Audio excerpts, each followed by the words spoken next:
মাননীয় সদস্য জনাব হাবিবুর রহমান সিজের 3 কে তার বক্তব্য রাখার আহ্বান জানাচ্ছি। আপনার সময় 15 মিনিট।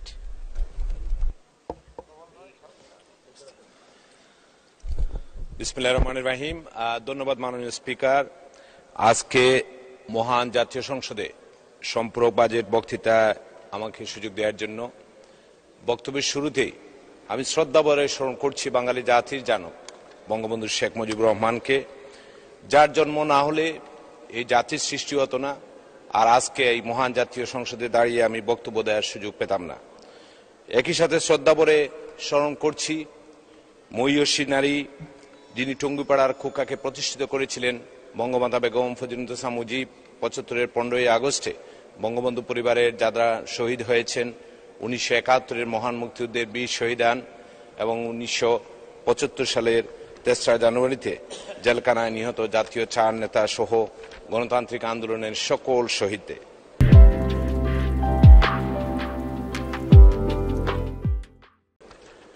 মাননীয় স্পিকার, সম্পূরক বাজেট নিয়ে আলোচনা যাওয়ার আগে আপনার মাধ্যমে বঙ্গবন্ধু কন্যা শেখ হাসিনাকে অভিনন্দন জানাই। বঙ্গবন্ধু কন্যা 1981 সালে বাংলাদেশে এসেছিলেন। বাংলাদেশে এসে আওয়ামী লীগের মতো একটি ঐতিহ্যবাহী দলের হাল ধরেছিলেন বলেই আওয়ামী লীগ বারবার ক্ষমতায় এসেছে। আর এই বঙ্গবন্ধু কন্যা জননেত্রী শেখ হাসিনার হাত ধরেই আজকে বাংলাদেশ মধ্যমায়ের দেশে পরিণত হয়েছে। আজ বাংলাদেশ আওয়ামী লীগ 75 বছরে পার করেছে। প্লাটিনাম জয়ন্তী আমরা পালন করছি। এই 75 বছর বয়সী আওয়ামী লীগে 43 বছর টানা সভাপতির দায়িত্ব পালন করেছেন বঙ্গবন্ধু কন্যা জননেত্রী শেখ হাসিনা। আর তার হাত ধরে এই আওয়ামী লীগ আজকে এশিয়ার মধ্যে সর্ববৃহৎ এবং জনপ্রিয় দলে পরিণত হয়েছে। গণতন্ত্র, বাক স্বাধীনতা, বাংলাদেশের স্বল্পোন্নত দেশ থেকে উন্নয়নশীল দেশের মর্যাদা পেয়েছে। শেখ হাসিনার শাসনামলে আর্থ সামাজিক খাতে দেশে অভূতপূর্ব অগ্রগতি অর্জন করেছে। বাংলাদেশ স্বল্পোন্নত দেশ থেকে উন্নয়নশীল দেশের কাতারে অন্তর্ভুক্তিকরণ, নিজস্ব অর্থায়নে পদ্মা সেতু নির্মাণ কাজ সম্পন্ন হয়েছে। ঢাকায় মেট্রো রেল চালু হয়েছে, পাতাল রেলের কাজ শুরু হয়েছে। আজকে এলিভেটেড এক্সপ্রেসওয়ে আমরা ব্যবহার করছি বঙ্গবন্ধু কন্যা জননেত্রী শেখ হাসিনার কারণে। ঢাকার সাথে রাজধানী ঢাকার সঙ্গে বেশ কয়েকটি জেলা শহরের সংযোগ সড়ক 4 লেনে উন্নীত করা হয়েছে। গত কয়েকদিন আগে আমি পররাষ্ট্র মন্ত্রণালয়ের সংসদীয় কমিটির সাথে কর্ণফুলী টানেল দেখে এসেছি। বঙ্গবন্ধু কন্যার হাত ধরে সেই কর্ণফুলী নদীর তলদেশে টানেল নির্মাণ হয়েছে, মাথারবাড়িতে বহুমুখী প্রকল্প হয়েছে। মাননীয় স্পিকার,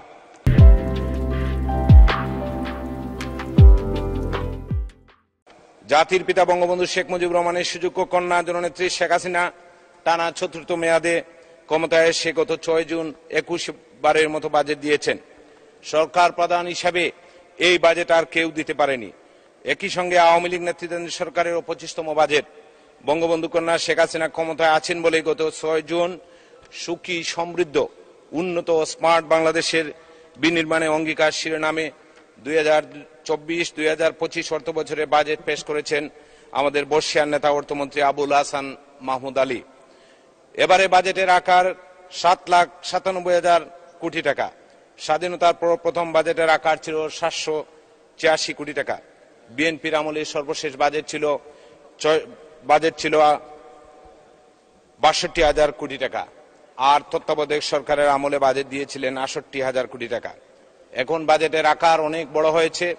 সুখী, সমৃদ্ধ, উন্নত, স্মার্ট বাংলাদেশের বিনির্মাণে অঙ্গীকার নিয়ে প্রণীত এই বাজেট 4র্থ শিল্প বিপ্লবের প্রেক্ষাপটে কৃত্রিম বুদ্ধিমত্তার মতো যুগান্তকারী বিভিন্ন প্রযুক্তি, মানব সম্পদ উন্নয়নের মাধ্যমে স্মার্ট নাগরিক, স্মার্ট অর্থনীতি, স্মার্ট সরকার ও স্মার্ট সমাজ ব্যবস্থা গড়ে তোলার অঙ্গীকার করা হয়েছে। এজন্য মাননীয় অর্থমন্ত্রীকে আমি ধন্যবাদ জানাই। এবারের বাজেট ঘোষণার মাধ্যমে 2041 সালের মধ্যে স্মার্ট, সমৃদ্ধ, সুখী বাংলাদেশ গড়ে তোলার প্রত্যয় ব্যক্ত করা হয়েছে। মধ্যমেয়াদী সামষ্টিক অর্থনীতি নীতি বিবৃত দলিল বাজেট বক্তৃতার সাথে পেশ করা হয়েছে। এই দলিলটি সরকারের দূরদৃষ্টি, স্বচ্ছতা ও ভবিষ্যৎ নেতৃত্বের জন্য দিক নির্দেশনা হিসাবে কাজ করবে। মাননীয় স্পিকার, গত অর্থ বছরে 2023-24 সালে আওয়ামী লীগ সরকার একটি যুগোপযোগী ও বাস্তবসম্মত বাজেট উপস্থাপন করেছিলেন। সে কারণে দেশের মানুষ আবার আওয়ামী লীগকে ভোট দিয়ে নির্বাচিত করেছে, ক্ষমতায় বসিয়েছে। আবার গত 2023-24 অর্থ বছরে 7,61,785 কোটি টাকার বাজেট ঘোষণা করেছিলেন তৎকালীন অর্থমন্ত্রী মুস্তাফা কামাল। নানামুখী সংকট সংশয় থাকলেও বঙ্গবন্ধুর কন্যার নেতৃত্বে আমরা সফলভাবে বাস্তবায়ন করতে সক্ষম হয়েছি।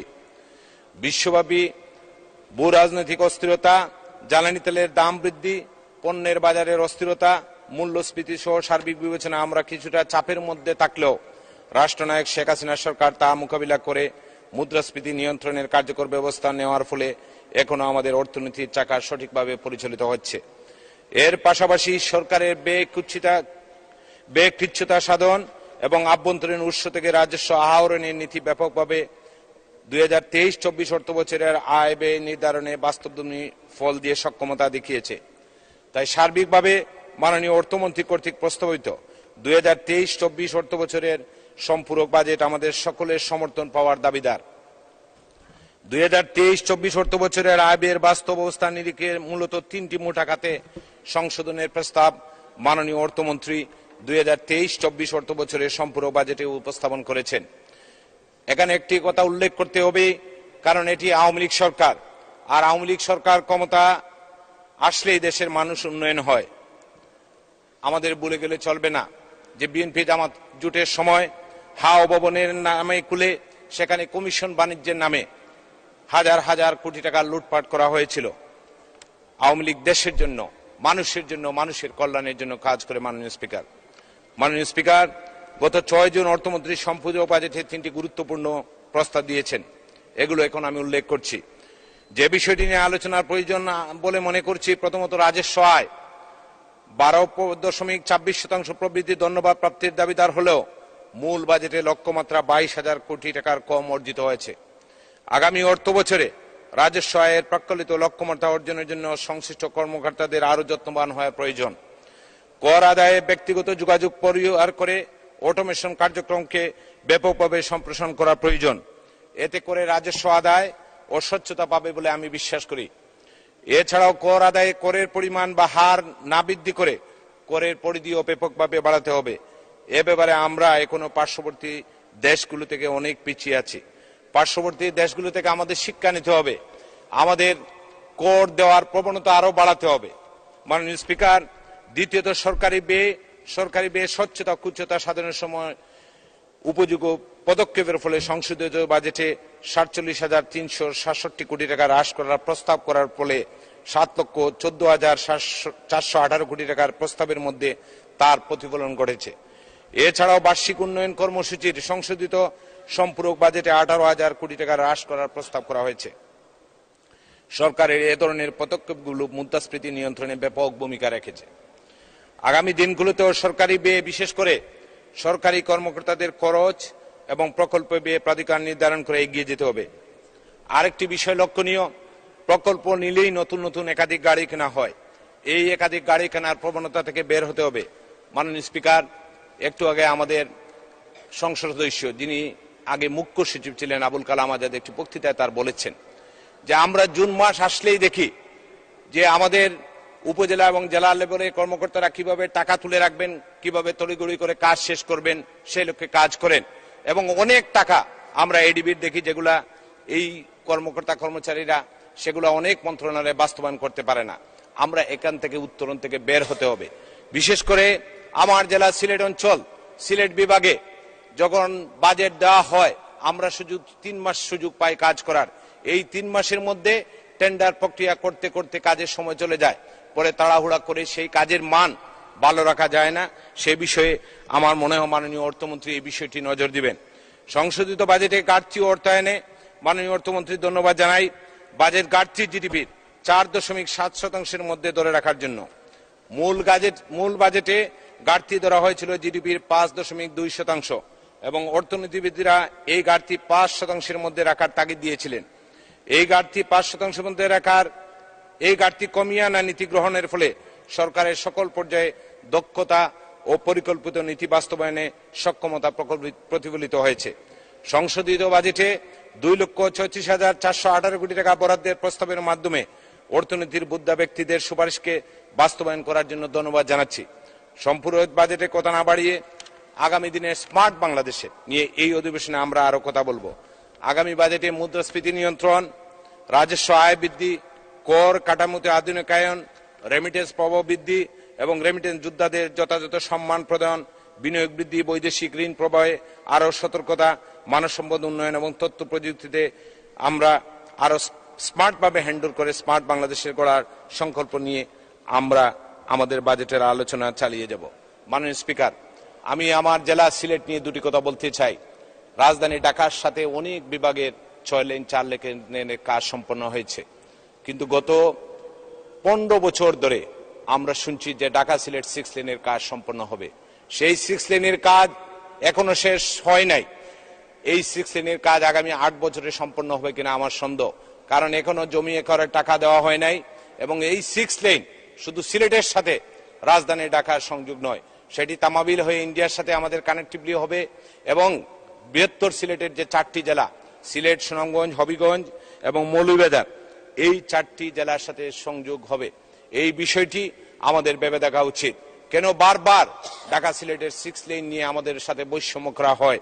মাননীয় স্পিকার, আকাড়ুয়া সিলেট রেল লাইন নির্মাণের কাজ সূচনায় এখন পর্যন্ত হয়নি। বারবার আমাদেরকে বলা হয়েছে যে এটা আকাড়ুয়া সিলেট রেল লাইন নির্মাণের কাজ করবেন। সিলেট উসমানী বিমানবন্দরের কাজ গত 4 বছর আগে সেটি ভিত্তিপ্রস্তর স্থাপন করা হয়েছিল। আমি গতকালও সিলেট থেকে ঢাকায় প্লেনে এসেছি, সেখানে আমাকে দায়িত্বশীল কর্মকর্তারা বলেছেন যে কাজ বন্ধ, কারণ যে চাইনিজ কোম্পানিকে কাজ দেওয়া হয়েছিল তারা এখন রড সিমেন্টের দাম বাড়িয়ে দেওয়া হয়েছে বলে তারা কাজ করছে না। এই বিষয়টি আমাদের যারা প্রকল্প করেন, আমাদের এই বিষয়টি ভেবে দেখা উচিত যে একটি প্রকল্পের জন্য ব্যয় ধরার পরেই কয়েকদিন পরে প্রকল্পের ব্যয় বাড়িয়ে 400, 500, 1000 কোটি টাকা ব্যয় বাড়ানো হয়। এই বিষয়টি আমাদের ভাবে দেখা উচিত। যার কারণ বঙ্গবন্ধু কন্যা মাননীয় প্রধানমন্ত্রী জননেত্রী শেখ হাসিনার নেতৃত্বে আমরা এটি মধ্যমার দেশে পরিণত হয়েছে।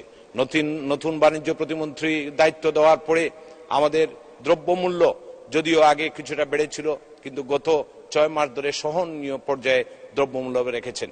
এর জন্য মাননীয় প্রধানমন্ত্রী বঙ্গবন্ধু কন্যা জননেত্রী শেখ হাসিনাকে ধন্যবাদ জানাই। আর আরেকটি কথা, মাননীয় প্রধানমন্ত্রী, মাননীয় স্পিকার, যে গত কয়েকদিন আগে ঘূর্ণিঝড় হিমেলের কারণে এবং বিশেষ করে আমাদের সিলেট অঞ্চলে যে পাহাড়ি ঢলের কারণে সিলেট ব্যাপকভাবে ক্ষতিগ্রস্ত হয়েছে। 2 বছর আগে ভয়াবহ বন্যা হয়েছিল, মাননীয় প্রধানমন্ত্রী সশরীরে সেখানে দেখেই এসেছেন।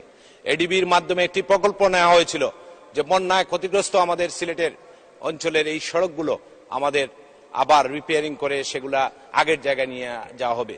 এখনো সেই কাজগুলা হয়নি। 2 বছর আগে মাননীয় প্রধানমন্ত্রী বলেছেন, অর্থমন্ত্রী এডিবির সাথে কথা বলে আমাদের কাছ থেকে প্রকল্প নিয়েছেন, কিন্তু সেগুলার কাজ এখনো হয়নি। আমাদের স্থানীয় সরকার মন্ত্রী অত্যন্ত স্মার্ট একজন ভালো মানুষ, 2বার আমার নির্বাচনী এলাকায় গিয়েছেন, কিন্তু কেন জানি কোন কারণে সেই কাজগুলা হয়। মাননীয় স্থানীয় সরকার মন্ত্রী মহোদয় আমার নির্বাচনী এলাকায় ফেঞ্চগঞ্জে গিয়ে দেখেছেন যে কিভাবে সিলেট অঞ্চলে রাস্তাগুলো হয়েছে। একটি রাস্তা 7 ফিট 8 ফিট 8 ফিট রাস্তায় একটি অ্যাম্বুলেন্স ঠিক মতো যেতে পারে না। স্থানীয় সরকার মন্ত্রী সেদিন আশ্বাস দিয়েছিলেন যে এই রাস্তাগুলা বড় করে, বিশেষ করে পর্যটকদের সবচেয়ে আকৃষ্ট করার জায়গা এখন হাকালুকি হাওর।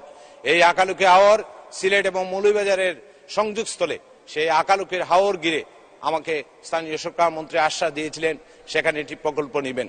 উনি বারবার চিফ ইঞ্জিনিয়ারকে, প্রকল্প পরিচালকদেরকে বলেছেন, বলে দেওয়ার পরেও সেখানে কোনো কাজ এখন পর্যন্ত হয়নি। আমাদের মাননীয় মন্ত্রীরা বলে দেওয়ার পরেও কেন কাজগুলা হয় না, সেগুলা আমার মনে হয় এটি ভেবে দেখার সময় এসেছে যে আমাদের যে বৃহত্তর সিলেটের উন্নয়ন নিয়ে আমাদের সাথে যেন কোনো বৈষম্য না করা হয়, সেই বিষয়টি ভেবে দেখা উচিত। এই সিলেট বাংলাদেশের একটি প্রাণকেন্দ্র। এই সিলেটের প্রবাসীরা রেমিটেন্স পাঠায়, সেই টাকাগুলা ব্যাংকে থাকে, আমাদের রেমিটেন্স প্রভাব বৃদ্ধি করা হয়, কিন্তু সিলেটের কোনো উন্নয়ন আসলেই সেটা নিয়ে আমরা বিভিন্ন ধরনের তখন অর্থনীতির অবস্থা আমাদেরকে বলা হয়। সিলেটের উন্নয়ন নিয়ে ভবিষ্যতে যেন আমাদের সাথে কোনো বৈষম্য না করা হয়, সেই বিষয়ে এটি দেখবেন মাননীয় স্পিকার। আমি আশা করি আমাদের সকল মাননীয় মন্ত্রীরা আজকে বাংলাদেশে 3টি প্রকৌশল বিশ্ববিদ্যালয় হবে, মাননীয় প্রধানমন্ত্রী করে দিবেন। আমরা আশা করি যে সিলেটে একটি প্রকৌশল বিশ্ববিদ্যালয় করবেন এবং সেই প্রকৌশল বিশ্ববিদ্যালয়টি বঙ্গবন্ধুর নামে, সিলেটে কোনো প্রতিষ্ঠান নেই, বঙ্গবন্ধুর নামে সেই প্রকৌশল বিশ্ববিদ্যালয়টি হয়, এই আশাবাদ ব্যক্ত রেখে মাননীয় স্পিকার, আপনি আমাকে সুযোগ দেওয়ার জন্য আপনাকে ধন্যবাদ জানাচ্ছি। জয় বাংলা, জয় বঙ্গবন্ধু।